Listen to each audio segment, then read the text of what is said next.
काई कबीले की बका बिल्कुल दांव पर लगी हुई है। इस जायजे में हम सीधा इन इंतहाई अहम हिकमत अमलियों और तबाहकुन साजिशों में गोता लगाएंगे जिन्होंने सच पूछे तो इस कबीले को एक ही वक्त में कई महाजों पर जंग लड़ने पर मजबूर कर दिया है। सूरत हाल वाकई बहुत कशीदा है।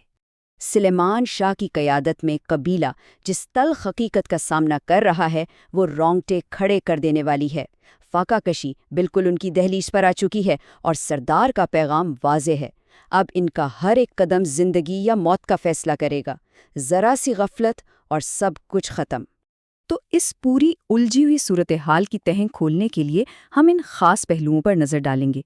काई कबीले की माशी बका, हलीमा सुल्तान की रंगाई की ज़बरदस्त हिकमत अमली, अर्तगरुल का वो बेबाक मुतालबा, तलवारों की शर्मनाक गुमशुदगी और कबीले के गिर्द घेरा तंग करते साजिशों के साए।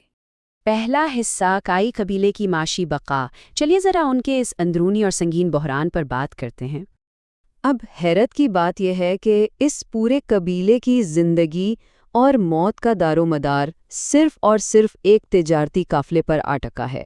कहत का साया सर पर मंडला रहा है और दूसरी तरफ कारा त्वेगर इसी काफले को लूटने के लिए घात लगाए बैठा है।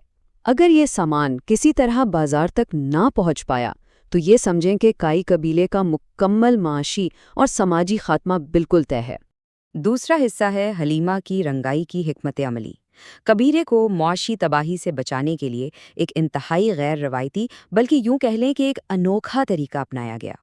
होता कुछ यूं है कि हलीमा सुल्तान कबीले की ख़वातीन की ताना जनी को बिल्कुल नज़रअंदाज कर देती हैं और मंगोलों का एक पुराना लेकिन कमाल का तरीका इस्तेमाल करती हैं।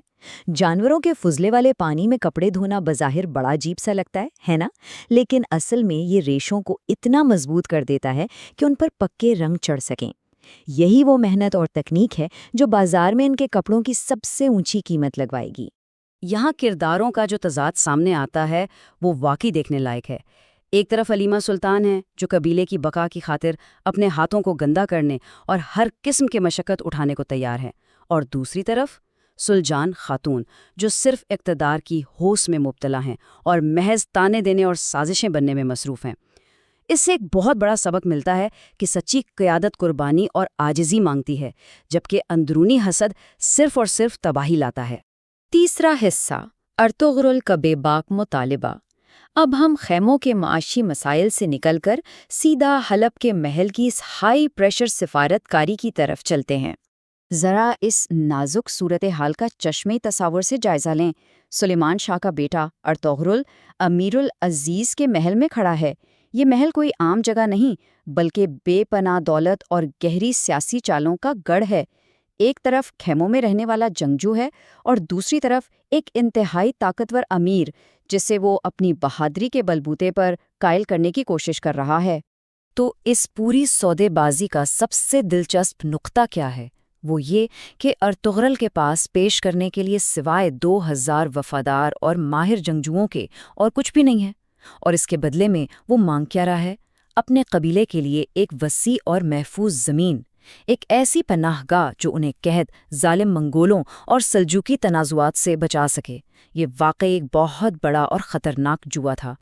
चौथा हिस्सा तलवारों की गुमशुदगी। अभी सिफारती मामलात कुछ सुलझते हुए महसूस हो ही रहे थे कि अचानक एक बिल्कुल नाकाबिले तसव्वुर और शर्मनाक सानहा पेश आ जाता है। अब इस सानहे की संगीनी को समझना बहुत ज़रूरी है। एक तुर्क जंगजू यानी एक अल्प के लिए उसकी तलवार कोई मामूली औजार या हथियार नहीं है। ये उसकी इज्जत, उसकी शनाख्त और उसकी जान है। इसका छिन जाना ऐसा ही है जैसे किसी जंगजू की रूह कब्ज़ कर ली गई हो। तुर्क सकाफत में इससे बड़ी जिल्लत और रुसवाई कोई और हो ही नहीं सकती। और फिर मुज़ाकरात के ऐन बीच वो जिल्लत अमीज़ लम्हा आ जाता है। अमीरुल अजीज़ का वज़ीर नासिर इंतहाई गुरूर और तंज़िया अंदाज में अर्तुगरुल के अपने भरोसामंद साथियों की चोरी शुदा तलवारें मेज़ पर लाकर रख देता है। अर्तुगरुल के लिए ये किस कदर शर्मनाक लम्हा होगा, अब खुद सोचिए। इसके सबसे आला मुहाफ़िज़ों की इतनी बड़ी गफलत सबके सामने आ चुकी थी, और इस पर अमीरुल अजीज़ का ये सीधा और छुपता हुआ सवाल अर्तुगरुल की सौदेबाजी की सारी ताकत को वहीं खाक में मिला देता है। وہ کہتا ہے جو جنگجو اپنے ہتھیاروں کی حفاظت نہیں کر سکتے ان پر ایک سلطنت کی سرحدوں کی حفاظت کا اعتبار کیسے کیا جا سکتا ہے؟ سچی بات ہے، امیر کی منطق میں بہت وزن تھا۔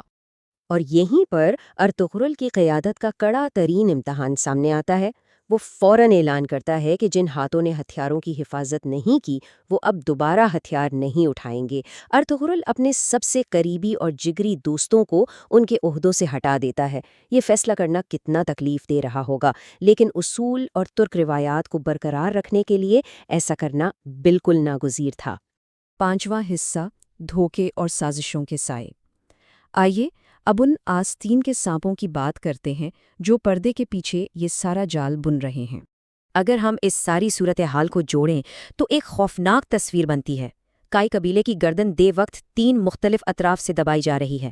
حلب میں ناصر امیر کے کان بھر رہا ہے، پیچھے خیمے میں کردوگلو غداری کے بیج بو رہا ہے، اور باہر کاراتویگر ان کی زندگی کی آخری امید اس تجارتی قافلے کو لوٹنے کے لیے بیٹھا ہے۔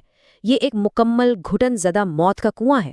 ایسے شدید مایوس کن حالات میں سلیمان شاہ کی وہ دعا سیدھی دل میں اتر جاتی ہے۔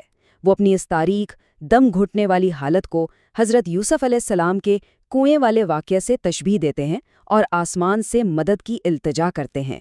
سردار اچھی طرح جان چکا ہے کہ اب انسانی تدبیریں کام نہیں آئیں گی، اب انہیں صرف کوئی معجزہ ہی بچا سکتا ہے۔ تو ان تمام رونگٹے کھڑے کر دینے والے حالات کے بعد یہ سب سے بڑا سوال ابھرتا ہے۔ جب معاشی امید ٹوٹ چکی ہو، سیاسی فائدے کی دھجیاں اڑ چکی ہوں اور جنگجوؤں کی عزت نیلام ہو چکی ہو، تو ارطغرل اور اس کے ایلپس اس ناممکن کئی محاذوں والی جنگ سے کیسے نکلیں گے؟ کیا وہ اپنے لوگوں کے لیے وہ محفوظ گھر کبھی تلاش کر پائیں گے؟